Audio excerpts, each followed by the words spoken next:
Nobody in that hearing room expected what happened next. Not the journalists. Not the Republican members sitting 2 seats down.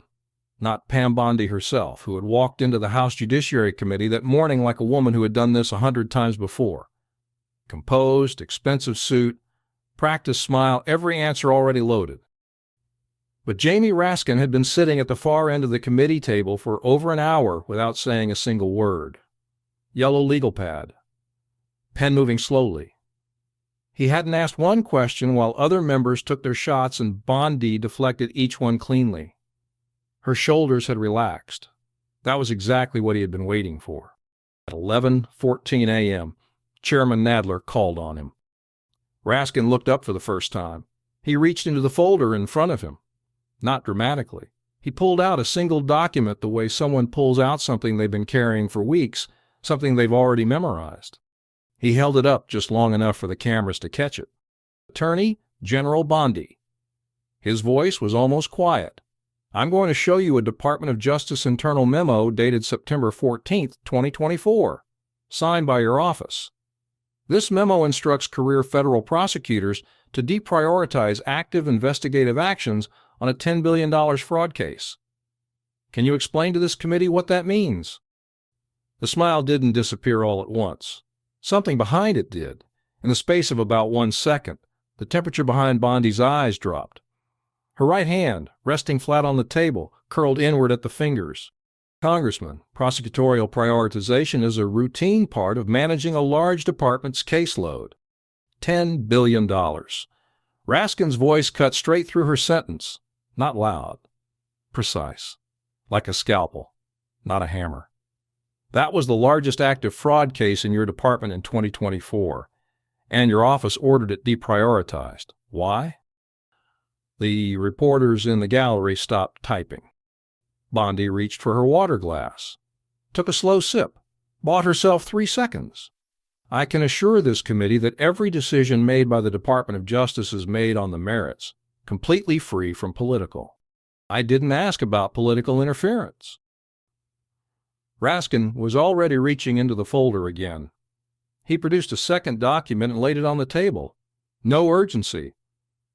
The way someone places a card when they know they've already won the hand. This is a wire transfer record, $847,000, sent from one of the shell companies under active federal investigation. Does that account number mean anything to you, Attorney General? The color left Bondi's face. Not all at once. In slow, visible increments, like water draining from a glass. She blinked twice rapidly. Her hand moved back toward the water glass and then stopped. I'm not in a position to authenticate documents presented without. Authenticated by your own department's records office. February 28, 2025. Congressional subpoena. So let me ask again. Does that account number mean anything to you? 8 seconds of silence.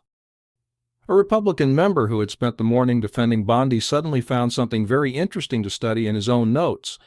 And then, for exactly 11 seconds, Pam Bondi did not breathe.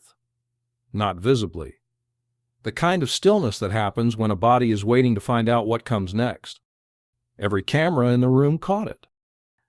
Then Raskin stood up. He rose slowly, almost quietly. But in that silence, the movement was enormous. Attorney General Bondi, I want to be very clear. This $10 billion investigation was deprioritized by your office. The key witness was never interviewed. Critical subpoenas were never issued. The case file shows zero activity between September 2024 and January 2025. One beat. That is not case management. That is a cover-up, and the documents in front of me prove it. Bondi opened her mouth. Congressman, I categorically. Shut your mouth. The room detonated. 3 people in the gallery flinched visibly. A staffer's pen clattered to the floor. Raskin was leaning forward now, both hands flat on the desk, voice cutting through the silence like a blade. I am not finished. A $10 billion fraud case. Buried. Dead. 0 arrests. And you sit here and tell this committee it was routine prioritization. He picked up the memo and held it in the air. This is your signature, your office, your decision. Now you are going to explain to the American people, every single one of them watching right now, exactly why, or I am going to assume the answer is sitting in these 4 other documents." He slapped the folder down on the desk. The crack of it echoed.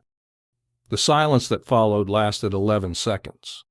Bondi's hand came up to her face. A small movement, almost involuntary. 2 fingers pressing against the side of her cheek. But every camera in the room caught it.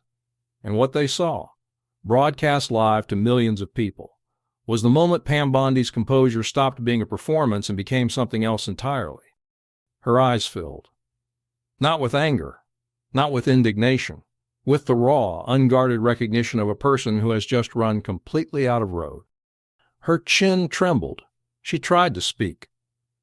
Nothing came out, but her eyes were already wet. And when she blinked, once, slowly, a single tear moved down her cheek. She didn't wipe it away. She seemed not to notice it was there. "I will." Her voice came out thin, stripped. Nothing like the woman who had walked in that morning. She stopped, swallowed, started again. "I will provide this committee with a full written response to these questions." That was all she had left. Raskin sat back down. He straightened his papers slowly, methodically, like a man who had just finished building something and was checking his work. "I have 4 more documents," he said quietly. The fury was gone, replaced by something colder. "I'm going to give you the opportunity to explain every one of them, because the American people deserve to understand exactly how a $10 billion fraud case disappears inside the United States Department of Justice, and they deserve to understand who needed it to disappear." He kept his word, document by document, each one worse than the last. An internal email chain, 17 messages, between Bondi's chief of staff and senior FBI leadership. Subject line, case timeline management, priority realignment, a paper trail of delay, meetings postponed, subpoenas held. Each message polite and bureaucratic on the surface, each one another brick in a wall being built around a $10 billion fraud. Then a memo from career prosecutors, not political appointees, career federal lawyers who had spent years building the case, formally objecting to the deprioritization order, dated 5 days after Bondi's office issued its directive. They wrote in precise, careful language that the decision would allow the primary targets additional time to restructure financial holdings. The memo had been received, logged, filed. No response was ever sent. "These are your own prosecutors," Raskin said. "No shouting needed." The documents were doing the work. Telling your office in writing that this decision was going to let the people responsible for $10 billion in fraud walk free. And your office said nothing back to them. Not one word. Why? Bondi's answer lasted 40 seconds and said absolutely nothing. The practiced fluency was completely gone. What remained was the sound of a person choosing words the way someone picks their way across ice, slowly, with no confidence in the ground beneath them. Then came the 4th document. Wire transfer records. Not one. 17. The $847,000 Raskin had mentioned earlier was the smallest transaction in a series totaling $340 million across all 17 transfers. Every destination account traced. Every transaction timestamped between September 2022 and August 2024. The exact window during which the investigation had been quietly frozen. Bondi stared at it for 7 seconds. When she finally spoke, her voice had dropped to barely a whisper. "I will need to review these materials with counsel before." "You had 8 months," Raskin said quietly. "Your department had this case for 8 months before it went dark. That's enough time." He closed the folder. By the time the gavel fell, the clip was already trending on every platform. 2 senior DOJ officials had called attorneys. And somewhere in Washington, a file marked inactive had suddenly become the most important document in the city. The documents don't lie. People do. And this one had been sitting there waiting. Jamie Raskin opened it. 11 seconds of silence told the American people everything the words didn't.